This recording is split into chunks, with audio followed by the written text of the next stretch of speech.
Шарените неща често ни привличат. Чудим се с какво да ги заменим.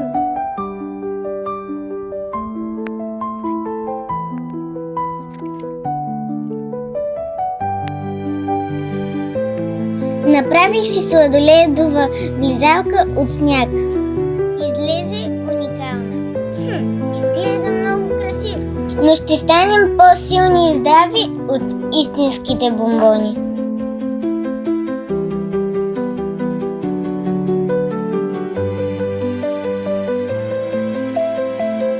Много е вкусно! Много е вкусно!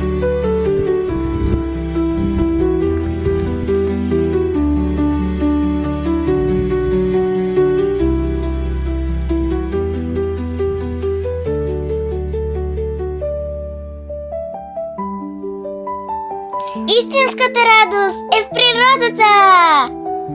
Абонирай се за още вдъхновяващи